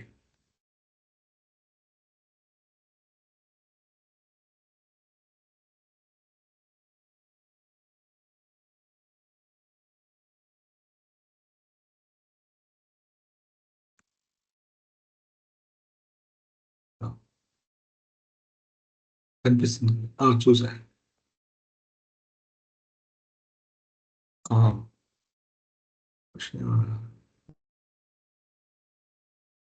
Jeevamukta has 2 red dotted lines, one pointing to Bakabilla and one. ఇక్కడ వేయడం ఎలా వేశారంటే జీవన్ముక్తది ఈ తురియావస్థకిను ఆత్మ ప్రతిష్టాపనకి మధ్యలో వేశారు diagram లో. ఈ డయాగ్రామ్ లో వేయడం కానీ ఇక్కడ నేను వేసిన అంటే నేను చూపించిన దాంట్లో ఇక్కడ వేశాను కదా, బహుశా అందుకు అతనికి ఆ డౌట్ వచ్చినట్టు బకాబిల్లా దగ్గర. ఇక్కడ కానీ అతనికి క్రియేషన్ కాన్షియస్నెస్ ఫిక్స్ అయిపోతుందని టెక్స్ట్ లో ఉంది. మీకు ఈ డయాగ్రామ్ లో చెప్పడం ప్రకారం అయితే తురియావస్థలో బిగిన్ అయ్యి తర్వాత ఇది ఆత్మ ప్రతిష్టాపన లేదా బకాబిల్లా స్థితికి వెళ్ళే మధ్యలో ఉన్నతని జీవన్ముక్త అంటారు అని చెప్పారు అక్కడ. కానీ అతనికి బకాబిల్లా స్థితి అనేది అతను కూడా ఎక్స్పీరియన్స్ చేస్తాడు. అందుకే రెండింటినీ కనెక్ట్ చేస్తూ ఉన్నారు. అంటే సద్గురువుకి అతనికి డిఫరెన్స్ మరి చెప్పాలంటే ఎక్కడ చెప్తారు మీకు? అందుకు సద్గురు పర్మనెంట్ గా ఆత్మ ప్రతిష్టాపన బకాబిల్లాలో ఉన్న వ్యక్తి, బట్ తురియావస్థలో మొదలుపెట్టి ఆ బకాబిల్లాకి వెళ్ళే స్థితిలో ఉన్న అతను జీవన్ముక్త. బట్ జీవన్ముక్త బకాబిల్లాని రీచ్ అయిపోయాడు, అక్కడ ఆగిపోలేదు. అతను తురియావస్థలో ఉన్నాడని కూడా చెప్పకూడదు, ఎందుకంటే తురియావస్థలో ఉంటే క్రియేషన్ కాన్షియస్నెస్ వచ్చిపోతూ ఉంటుంది. అలాగే ఇక్కడ మీరు చూశారు కదా, పరమహంస అనగానే ఈ రెండింటికి మధ్యలో వేశారు, ఫనాఫిల్లాకి దీనికని. అంటే దాని అర్థం ప్యూర్ ఫనాఫిల్లాలో ఉన్న అతను బ్రహ్మీభూతి అంటే ఇక్కడ అదే మస్జూబ్. కానీ ఫనాఫిల్లాలో మొదలయ్యి తురియావస్థ దగ్గర ఎండ్ అయ్యే వ్యక్తి పరమహంస. అందుకు ఇక్కడ ఇలా వేశారు. అలాగే జీవన్ముక్త అనే అతను తురియావస్థ దగ్గర బిగిన్ అయిపోయి, అంటే తురియావస్థలో లేడు, తురియావస్థ ఎండ్ అయిపోయింది. నెక్స్ట్ జర్నీ అంటే సెకండ్ డివైన్ జర్నీ స్టార్ట్ అయిపోయింది. ఆ స్టార్ట్ అయిన దగ్గర నుండి బకాబిల్లాలో ఎండ్ అయ్యేటప్పుడు జీవన్ముక్త పూర్తిగా ఇంకా బకాబిల్లా దగ్గర స్టార్ట్ అయ్యి తన డ్యూటీస్ తోని థర్డ్ డివైన్ జర్నీ స్టార్ట్ చేసే అతను సద్గురు.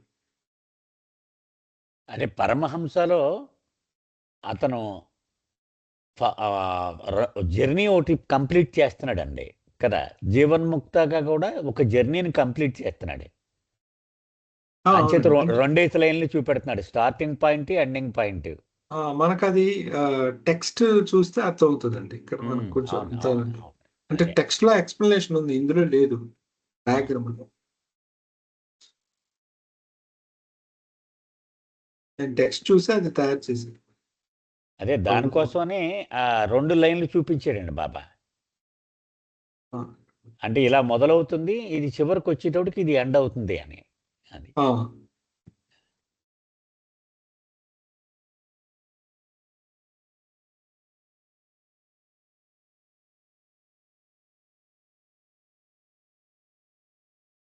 ఓకే. ఇక్కడ చూడండి. ఇదైనా చెప్తాం.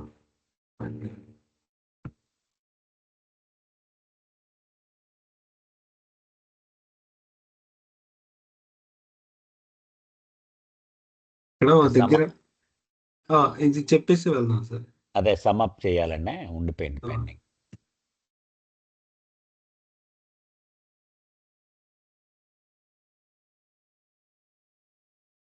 నా దగ్గర చెప్పారు ఏంటంటే ఇది ఎండ్ అవుతుంది, ఇది వస్తుంది అన్న మాట అతను వాడడం జరిగింది. అది ఎక్కడుందో నేను చూపిస్తాను.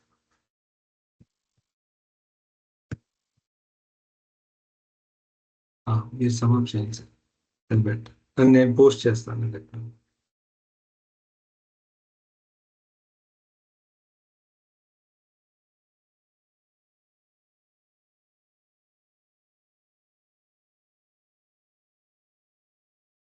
అదే కదండి కొంచెం ఈ paragraph. According to the Sufis అది. యా యా జై బాబా. సూఫీల వాళ్ళ వివరణల ప్రకారము కుతబ్ అనేటువంటి యొక్క ఆ స్థితి యొక్క ఔన్నత్యాన్ని బాబా చెప్తున్నారు. ఇప్పుడు ఆత్మ ప్రయాణంలో రాయిగా మొదలైంది కదండి. రాయి దగ్గర నుంచి ఇలాగ ప్రయాణం చేసుకుంటూ పరిణామ క్రమం పూర్తి చేసుకుని, పునర్జన్మ ప్రక్రియ పూర్తి చేసుకుని, అంతర్ముఖ ప్రయాణం పూర్తి చేసుకుని, భగవద్ అనుభవం పొంది, అక్కడి నుంచి మజూబ్ అయ్యి, అక్కడి నుంచి పరమహంస అయ్యి కదా, అక్కడి నుంచి జీవన్ముక్త అయి చివరికి కుతుబ్ అయింది. ఒక మానవుడు, ఒక ఆత్మ మానవదేహము దాల్చిన తర్వాత అది చేరుకోగలిగిన అత్యున్నతమైనటువంటి హోదా కుతబ్ అని చెప్తారు సూఫీలు. అది చెప్తున్నారు ఇక్కడ బాబా. ఎందుకంటే అక్కడ అనుభవం కూడా చెప్పారు. ఆ పర్ఫెక్ట్ మాస్టర్ అనుభవం ఏంటి? అతను అనంత దైవీ గుణాలని అతను ఎంజాయ్ చేయడమే కాకుండా వాటిని ఇతరుల గురించి వాడగలడు కూడా అని చెప్పారు కదా కుతబ్. అతని జ్ఞాసిస్, అతని దైవీ జ్ఞానం ఏమని ఉంటుంది? అది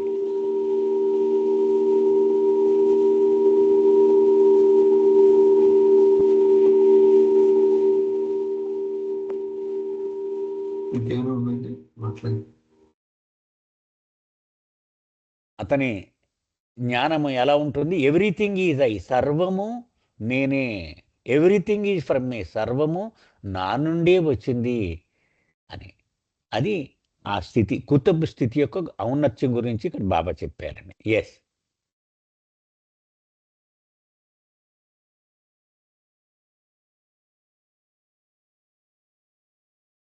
అదే ఇంతకు ముందు అడిగారు కదండి ఎవరో అతను, డివైన్ హైయెస్ట్ డివైన్ కాన్షియస్నెస్ అని. ఎవరు రామారావు గారా మాట్లాడింది? నేను అడిగాను సార్, నేను అదే. సో ఇదే హైయెస్ట్ ఓకే. డివైన్ కాన్షియస్నెస్ అని చెప్పడంలో ఎందుకు అతనిది, మీరు జీవన్ముక్తకిను సద్గురుకి డిఫరెన్స్ అడిగారు కదా. అవునండి. మరి జీవన్ముక్త కూడా క్రియేషన్ కాన్షియస్నెస్ ఉంది కదా అని. ఆ అవునండి. కాన్షియస్నెస్ ని హైయెస్ట్ అని చెప్పడంలో ఇక్కడ విషయం ఏంటంటే, కంపారిటివ్ గా జీవన్ముక్త కంటే కానీ మిగతా మస్జూబు పరమవంశల కంటే కారణం ఇది. ఐఆమ్ గాడ్ అనే కాకుండా ఎవ్రీథింగ్ ఈజ్ ఐ అనేటువంటి ఉంటుంది. బాబా Everything is మొదటి నుంచి ఒక విషయం చెప్పుకుంటూ వస్తున్నారండి రామారావు రే. Sir. Perfection can be called perfection only when you are able to help others కదా. తన కోసము దాన్ని ఎంజాయ్ చేయడం పర్ఫెక్షన్ అని చెప్పలేము అని చెప్పుకుంటూ వచ్చారు కదా మొదటి నుంచి కూడా. అది ఒక కుతుబ్ స్టేట్ లోనే అచీవ్ చేయగలుగుతాడు, ఇతరుల కోసం వినియోగించగలుగుతాడు తన హోదాని కదా. అది జీవన్ముక్త చేయలేడు కదా. అది మేజర్ డిఫరెన్స్ అన్నమాట.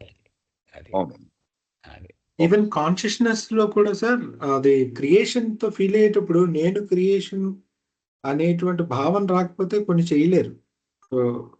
కనుక అది అంటే మనకి మిగతా కొన్ని టేబుల్స్ రిఫర్ చేసేటప్పుడు మనకు అర్థం అవుతుంది. ఆ సటిల్ డిఫరెన్సెస్ ఏంటి? ఈవెన్ సద్గురు కూడా అంటే అవతారుడు ఎందుకు అతను హైయెస్ట్ థింగ్ అవుతారు క్రియేషన్ లో అని కూడా బాబా చెప్పారు. అదే అంటే ఇంక ఆ తర్వాత స్థాయిలో తర్వాత చెప్తారండి బహుశా బికమ్స్ అన్నారు కదా. అదొక్కటే కాదండి. అసలు ఆ బికమ్ అవును అంటే ఏంటి, యాక్ట్ అనేది ఎందుకయిందో దానికి ఒక అవును అవును అవును. బ్యాక్ అండ్ థియరీ చెప్పారనమాట. ఐ అదే నేను I am everything everything is in me. Okay. ఇప్పుడు ఇక్కడ ఎక్కడ కూడా సద్గురు ఎవ్రీథింగ్ ఈజ్ ఐ అని చెప్తున్నారు, కానీ ఐ ఆమ్ ఎవ్రీథింగ్ అని చెప్పట్లేదు. ఎందుకు అలా చెప్పట్లేదు, సద్గురు చెప్పలేకపోయారు అనేది ఉంది దానికి. మళ్ళీ అది వచ్చినప్పుడు చెప్దామని నేను చూపించట్లేదు. ఓకే ఓకే తర్వాత చెప్దాం. ఇప్పటికీ ఎక్కువైపోయింది కదా. ఓకే. నెక్స్ట్ ఎవరు? కంటిన్యూ చేయనా నాన్న? మీరే కదా చదవండి. This 10th state of God in the human body is the state of Hakikat e Muhammadi. మానవ శరీరంలో ఉండే భగవంతుడు యొక్క ఈ పదవ స్థితియే హకీకత్ ఏ మొహమ్మదీ స్థితి. ద పర్ఫెక్ట్ మాస్టర్స్, కుతుబ్స్ ఆర్ సద్గురుస్ అండ్ ద అవతార్ రసూల్ are all of the state. పరిపూర్ణ గురువులు అంటే కుతుబ్లు లేక సద్గురువులు మరియు అవతార్ అంటే రసూలు, వీళ్ళందరూ ఈ స్థితికి చెందిన వారే. Whether God is in the state of man God as perfect master or in the state of God man as avatar. భగవంతుడు పరిపూర్ణ గురువుగా మానవ దైవం స్థితిలో లేక అవతారునిగా దైవీ మానవుడి స్థితిలో ఉన్నా, he is in the 10th state and functions as a man god and as a god man from the divine office Mukam e Muhammadi or Vijnan Bhumika depicted in the chart as C. అంటే ఈ పటంలో సిగా చూపించినట్లు అతను పదవ స్థితిలోనే ఉన్నాడు. అతను ముఖమ్మే మొహమ్మది లేక విజ్ఞాన భూమిక అనే దైవీ కార్యస్థానం నుండి మానవ దైవంగాను మరియు దైవీ మానవునిగాను పనిచేస్తుంటాడు. రెండిట్లుగాను పనిచేస్తుంటాడు. ఈ విషయాన్ని మనకి చార్ట్ లో సిగా చూపించారనమాట. The first manifestation of God with his infinite consciousness assumed this divine office. భగవంతుని యొక్క తొలి ప్రకటీకరణ తన అనంత చైతన్యంలో ఆ దైవీ కార్యస్థాన బాధ్యతను చేపట్టిందనమాట. And this office will ever continue to function eternally. అలాగే ఈ కార్యస్థానం శాశ్వతంగా ఎప్పటికీ కొనసాగుతూనే ఉంటుంది. ఇలా ఎందుకు కొనసాగుతుంది? To radiate infinite power, knowledge and bliss. అంటే అనంత శక్తిని, జ్ఞానాన్ని, ఆనందాన్ని ప్రసరింప చేయడానికి. Which the perfect masters and the Avatar not only eternally experience.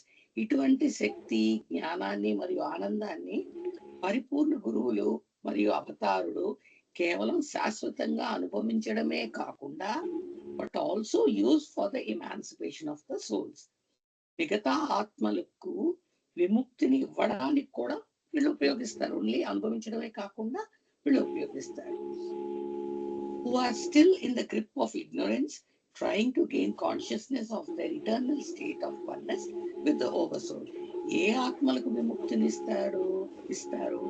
ఏ ఆత్మలైతే ఇంకా అజ్ఞానం యొక్క పట్టులో ఉన్నారో వారికి ఈ ఆత్మలు అన్ని పరమాత్మతో తమ ఏకత్వం యొక్క శాశ్వత స్థితి యొక్క ఎరుక పొందడానికి ప్రయత్నిస్తూ ఉన్నారనమాట. వాళ్ళు ఇంకా ఈ పట్టు, అజ్ఞానం యొక్క పట్టులో ఉండి ఇంకా పరమాత్మతో తన ఏకత్వ స్థితిని, శాశ్వత స్థితిని పొందడానికి ప్రయత్నిస్తున్న ఆత్మలకు వీళ్ళు సహాయం చేస్తారు అని చెప్తున్నట్లు నాకు అర్థమైంది. ఇందాక నాగేశ్వరరావు గారు చెప్పినట్టు పరిపూర్ణత అంటే ఓన్లీ తను సాధించడం కాదు, ఇంకా తనలాంటి అంటే ఇంకా అజ్ఞానంలో ఉన్న వాళ్ళకి సహాయం చేయడం అన్నారు కదా, అది ఇక్కడ చెప్తున్నారు అనమాట. ఎవరా ఇంకా ఉన్నారా అజ్ఞానంలో ఉన్నవాళ్ళు, ఇంకా ఈ అజ్ఞానం పట్టులో ఉన్న వాళ్ళు కూడా ఈ స్థితికి చేరడానికి ఉపయోగపడతారనమాట. జయబాబా, నాకు ఇలాగ అర్థమైందండి. జయబాబా.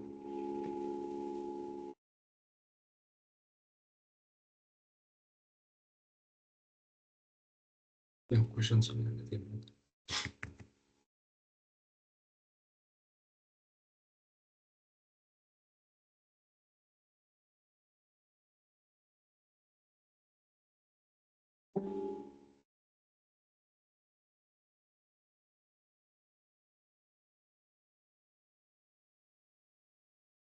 అంటే మనం ఇవి మాట్లాడుకున్నాం కదండి, హకీకతే మహమ్మది, మకామే మహమ్మది.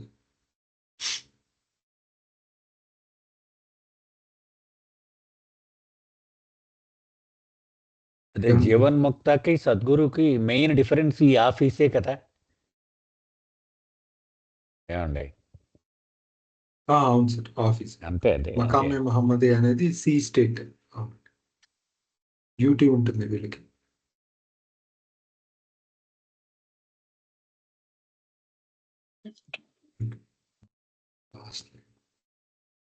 సమప్ చేయండి sir.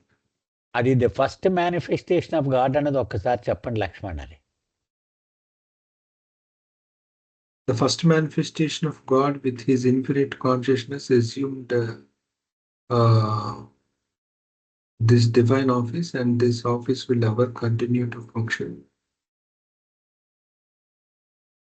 With his divine consciousness assumed this divine eternally to radiate infinite power. And also not only eternally, but also universally.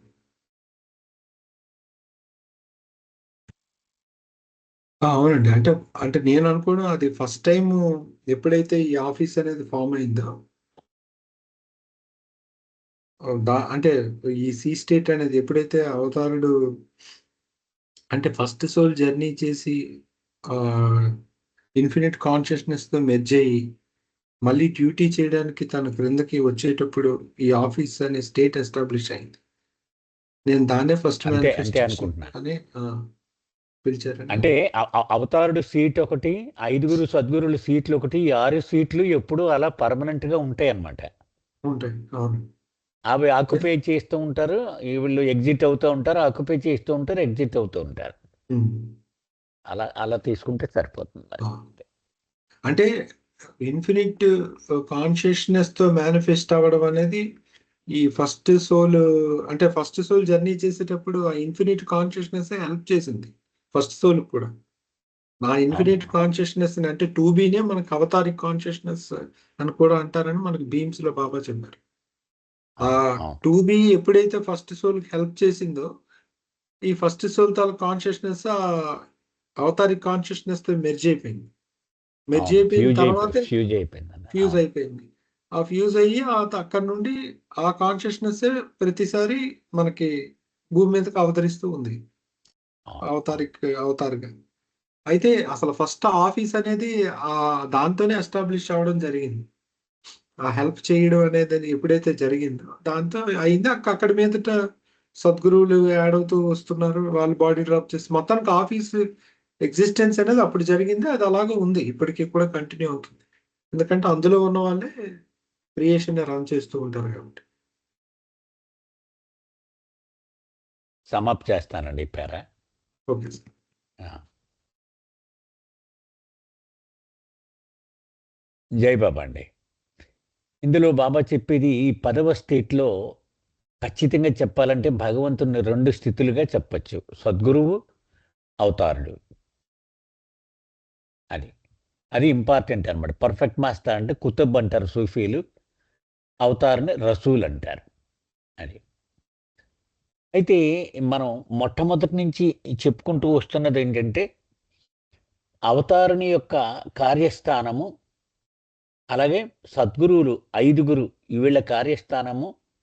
అంటే మొత్తము 5 + 1 ఈ 6 స్థానాలు పర్మనెంట్గా ఫస్ట్ ఆత్మ వచ్చినప్పుడు ఫస్ట్ తన ప్రయాణాన్ని ఏ ఆత్మ అయితే మొట్టమొదటిగా పూర్తి చేసుకుందో అది అవతారుని స్థానంతో ఏకమైపోయింది, దాంతో ఆ చైతన్యంతో కలిసిపోయింది.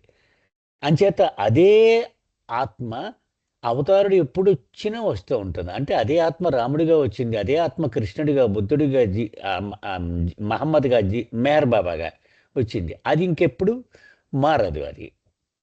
కానీ ఈ సద్గురువులు అనేటువంటి వాళ్ళు మాత్రము ఒకసారి వచ్చిన తర్వాత వాళ్ళు సద్గురువుగా పనిచేసి వాళ్ళు మళ్ళీ స్టేట్ 2Bలోకి వెళ్ళిపోయి రెస్ట్ తీసుకుంటూ ఉంటారు. ఇవన్నీ చెప్పుకున్నాం కదా, అదే ఇక్కడ బాబా చెబుతూ ఉన్నారు. అదన్నీ డివైన్ ఆఫీస్. అంటే ఆ సీట్లో కూర్చుంటే ఆఫీసులో కూర్చున్నట్టు లెక్క. జీవన్ముక్తకి సద్గురువుకి డిఫరెన్స్ ఇదే. జీవన్ముక్త ఈ సీట్లో కూర్చోలేదు, కానీ సద్గురు ఆ సీట్లో కూర్చున్నాడు. కానీ ఇద్దరు అనుభవించే స్థితి ఆ కూర్చోక ముందు ఒకటే, కూర్చుంటే వాడు సద్గురువు అయిపోతాడు. అంటే బాధ్యత అతనికి ఛార్జ్ అప్పగించబడుతుంది. అప్పగించబడిన వాడు జీవన్ముక్త, అప్పగిస్తే అతనే సద్గురువు అవుతాడు. సో ఈ 5 సద్గురువులు, ఈ అవతారుడు కూడా వాళ్ళు రెస్పెక్టివ్ ఆఫీసులో పనిచేస్తూ ఉంటారు. దీన్ని చార్ట్, ఆ చార్ట్లో 10 స్టేట్స్ ఆఫ్ గాడ్ స్టేట్లో సి అని చూపించడం జరిగింది అని చెప్తున్నారు బాబా. అదేనండి. అంటే వీళ్ళు సద్గురువైన అవతారుడైన వాళ్ళు అనుభవించే స్థితి ఏంటంటే అనంత దైవీ లక్షణత్రయము, అనంత జ్ఞానము, అనంత శక్తి, అనంత ఆనందమును అనుభవిస్తూ దాన్ని ఇతరులను ఉద్ధరించడం కోసం, ఇంకనూ అజ్ఞానము యొక్క గుప్పెట్లో చిక్కుకొని ఉన్న వాళ్ళని ఉద్ధరించడం కోసం వీళ్ళు కృషి చేస్తూ ఉంటారు. ఒకసారి రోల్ చేయరా లక్ష్మణ్. అంతే, అదే. అంటే ఇంకా ప్రయాణంలో ఉన్నటువంటి స్టేట్ టు ఏ, ఆ స్థితిలో ఉన్న ఆత్మలకి సహాయం అందిస్తూ ఉంటారు వీళ్ళు అఫీషియల్గా కదా. వీళ్ళ కార్యస్థానంలో కూర్చొని ఉన్నారు, వాళ్ళ బాధ్యత అది. ఈ 5 సద్గురువులు, అవతార పురుషుడు. Yes sir.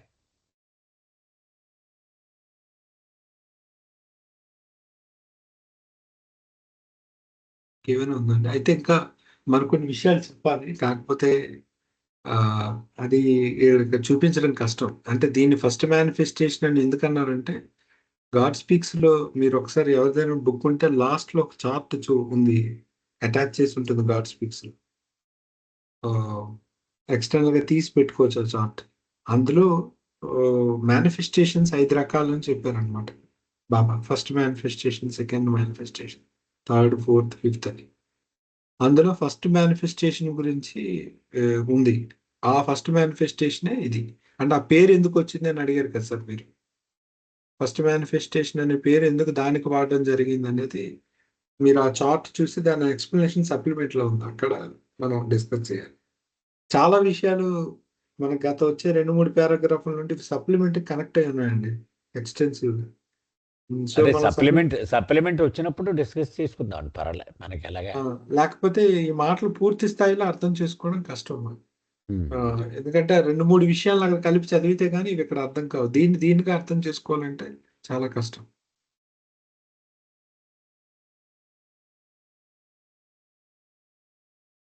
జయ బాబా కంటిన్యూ చేయనా నాన్న? చేయడమ్మా. In other words, God in a human body will everlastingly manifest himself in all of his perfection only through this divine office marked C in the chart, the 10 states of God.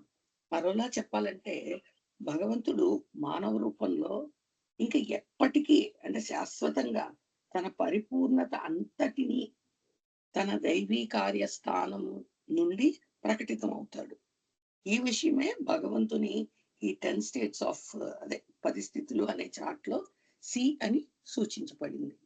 ఇందాక already Nageswararao గారి point చెప్పారు, ఇది మళ్ళీ ఈ paragraph లో వచ్చింది.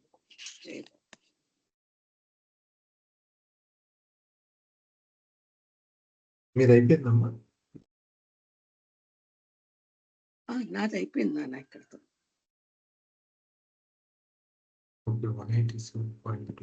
జయ బాబా నాది sir ఇది. మీరు ఓకే స్టార్ట్ చేయండి sir. Okay.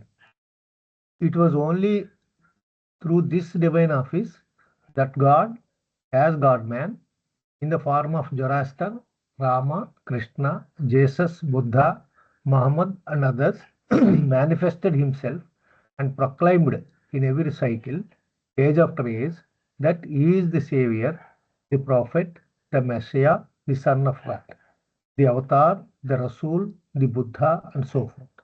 And it is only through this divine office that the 5 perfect masters or the kutubs or the sadgurus function as the summum bonum of the whole cosmic creation.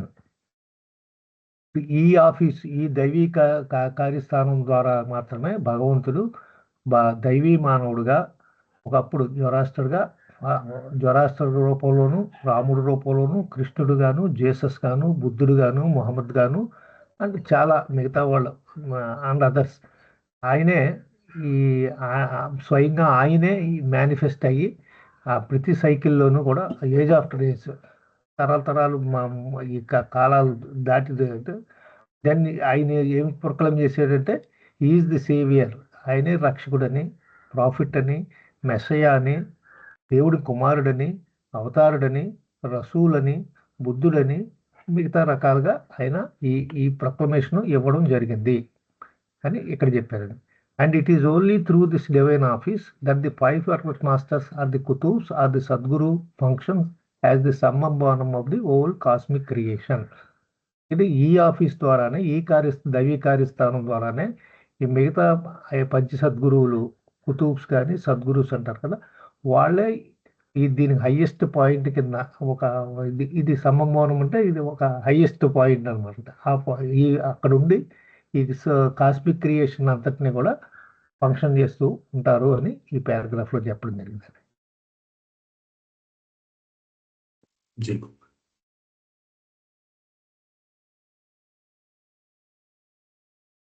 ఉన్నాయండి.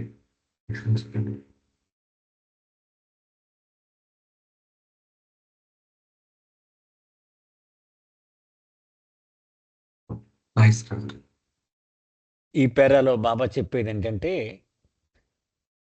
భగవంతుడు అవతారుడుగా వచ్చిన, సద్గురుగా వచ్చిన ఈ 10th state of God, ఈ state C ద్వారానే తనను అవతారుడిగా ప్రకటించుకుంటాడు, లేక తాను సద్గురువుగా పనిచేస్తాడు అని గతంలో అవతార పురుషుడు మన సైకిల్ ఆఫ్ టైంలో ఏ పేర్లతో వచ్చాడో అవన్నీ చెప్పారు బాబా. జొరాస్టర్, రాముడు, కృష్ణుడు, జీసస్, బుద్ధ, మహమ్మద్, ఇవన్నీ కూడా వచ్చి వాళ్ళని వాళ్ళు రకరకాల పేర్లతోటి వాళ్ళు ప్రకటించుకున్నారు. క్రైస్తు రక్షకుడు అన్నాడు, అలాగే మహమ్మద్ని ప్రొఫెట్ అన్నారు, అలాగే మెస్సయ్య అన్నారు, ద సన్ ఆఫ్ గాడ్ అన్నారు, అవతారుడు అన్నారు, రసూల్ అన్నారు. ఈ పేర్లన్నీ కూడా ఇవన్నీ కూడా ఈ 10th స్టేట్ ఆఫ్ గాడ్లో ఈ స్టేట్ సిఏ సుమా అని బాబా చెప్తున్నారు. అలాగే కుతబ్బులు గాను సద్గురువులు గాను వచ్చిన వాళ్ళు కూడా ఈ స్థితిని వాడుకునే వచ్చారు.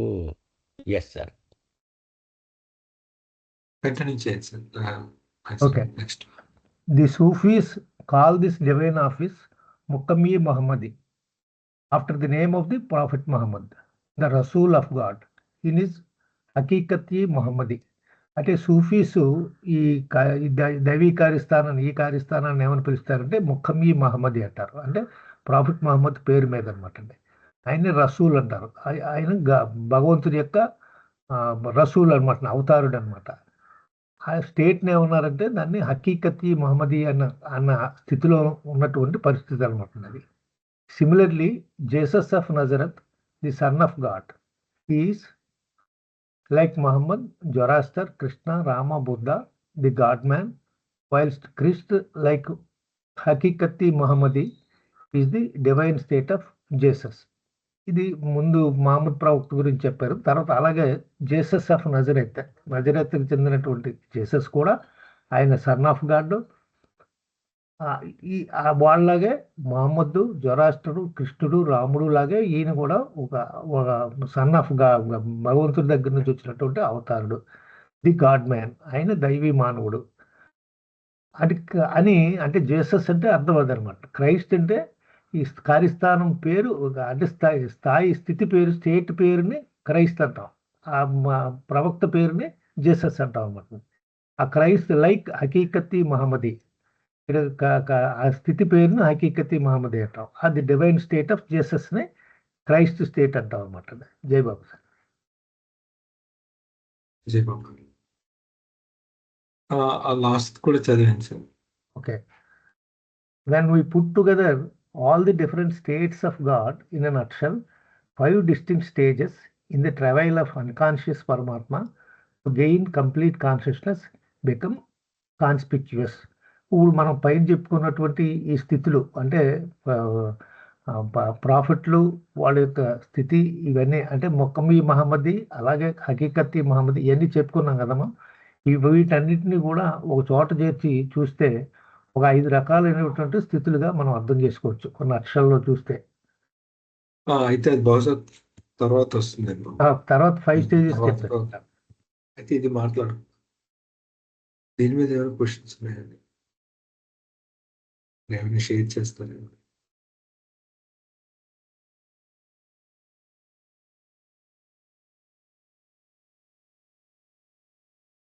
నైస్ అండి. ఇక్కడ బాబా ఒక ఒక రహస్యాన్ని చెప్తున్నారండి. అవతార పురుషుడు అతను అనుభవించే స్థితి, అతని కార్యస్థానము, ఈ రెండు విడివిడిగా చెప్పుకుంటూ వస్తున్నారన్నమాట. ఆ కార్యస్థానం ఆఫీస్ పేరు అది మొకామియే మహమ్మదీ అని పిలుస్తారు. ఎందుకంటే ప్రాఫెట్ మహమ్మద్ సూఫీలకి వాళ్లకు రసూలు కదా, అంచేత అతని పేరు మీద దాన్ని అవతార పురుషుని కార్యస్థానము అని పెట్టారనమాట. అంటే రసూలు ఎప్పుడు వచ్చినా కూడా ఆ కార్యస్థానంలో కూర్చొని పనిచేస్తూ ఉంటాడు. అలాగే జీసస్ ఆఫ్ నజరేత్ అంటే యేసుక్రీస్తు యొక్క అసలు పేరు అనమాట. అది అతను క్రైస్తు స్థితిని అనుభవించాడు. క్రైస్తు స్థితి అంటే నేను అవతార పురుషుణ్ణి అనేటువంటి స్థితి. కాబట్టి అతను సన్ ఆఫ్ గాడ్ అనే కార్యస్థానంలో కూర్చున్నాడు. అది అంటే ఐఏఎస్గా డిక్లేర్ అయిన తర్వాత అతను డిస్ట్రిక్ట్ కలెక్టర్ సీట్లో కూర్చుంటాడు కదా, అదనమాట. అలాగా ఆ స్థితిని సాధించిన తర్వాత ఈ కార్యస్థానంలో అతను కూర్చుంటాడు అని అది చెప్పుకుంటూ వస్తున్నారు బాబా. అంటే అతను అనుభవించే స్థితి వేరు, అతను కూర్చున్న కార్యస్థానము దానికి కరస్పాండింగ్గా ఉంటుందన్నమాట. అది అదే విషయం ఇక్కడ బాబా ఈ పేరాలో చెప్తున్నారు. Yes sir.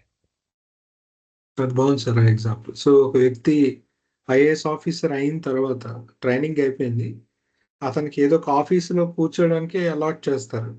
సో ఆ ఆఫీస్ని ఎక్కడైతే అతను కూర్చొని ఈ తన పనిని చేపడతాడో అది మకామే మహమ్మద్. కార్యస్థానం అంటే అదండి. కార్యస్థానం అంటే రైట్స్ వస్తాయన్నమాట. అది ఎక్సర్సైజ్ చేస్తాడు. మనం ఊహించుకోవచ్చు కూడా కావాలంటే మనకు అర్థం. ఒక ఆఫీస్, ఒక రూమ్, చైర్, అది సార్ తనకు చైర్, అక్కడ కూర్చొని అతని ఆర్డర్స్ వేయడం అన్ని చేస్తారు.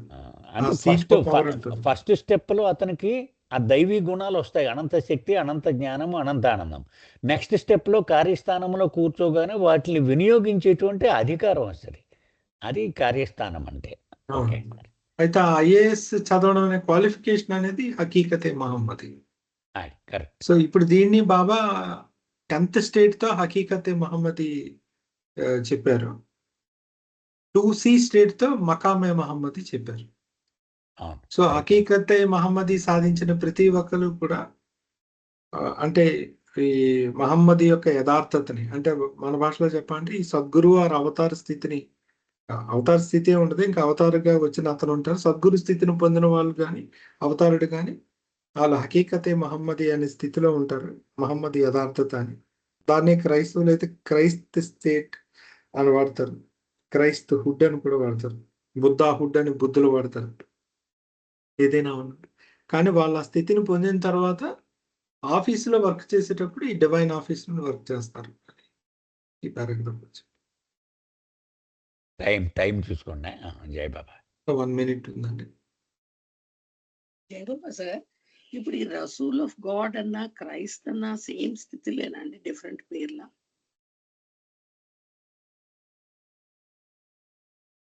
క్రైస్త్ అన్నా రసూల్ అన్నా ఒకటేనా?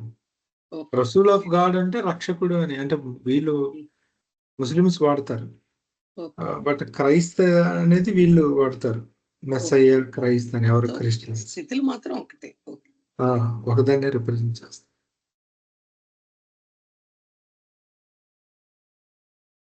ఓకే, అయితే రేపు కంటిన్యూ చేద్దామండి. ఏమైనా క్వశ్చన్స్ ఉంటే గ్రూప్ లో పోస్ట్ చేయండి, మనం దాని గురించి మాట్లాడదాం. సార్ ప్రతి మతంలో కూడా భగవంతుడు జీసస్ అని, బుద్ధుడు అని, లేదంటే జొరాస్టర్ అని, మహమ్మదీయులు అలా అని ప్రార్థిస్తున్నారు కదా సార్. అది అవతారుడు సాక్షాత్తు నేనే అని చెప్తున్నారు కదా. మరి ఆ తండ్రి ఆ రూపంలో, ఈ రూపంలో నేను వచ్చాను అని చెప్పి వాళ్ళకి పూర్తిగా అవగాహన కలిగించే అవకాశం ఉంటుందండి? అంటే ఆయన హెల్ప్ చేయడండి. అర్థం కావట్లేదు. అంటే ఎవరికి హెల్ప్ చేయడం? ఆయా మతాల్లో ఉన్న వాళ్ళకి. అవునండి, బాబా వచ్చారు అనేసి, భగవంతుడే మళ్ళీ మహమ్మద్ గా వచ్చాడు, మహమ్మదే మెహర్ బాబాగా వచ్చారు అనేసి. సార్ రేపు ఈ ప్రశ్నతో స్టార్ట్ చేద్దాం సార్, దయచేసి గుర్తుపెట్టుకోండి. జై బాబా సార్. సమయం అయింది అంటే రేపు మాట్లాడదాం. రేపు దీంతో స్టార్ట్ చేద్దాం. జై బాబా, జై బాబా, జై బాబా, జై బాబా, జై బాబా, జై బాబా.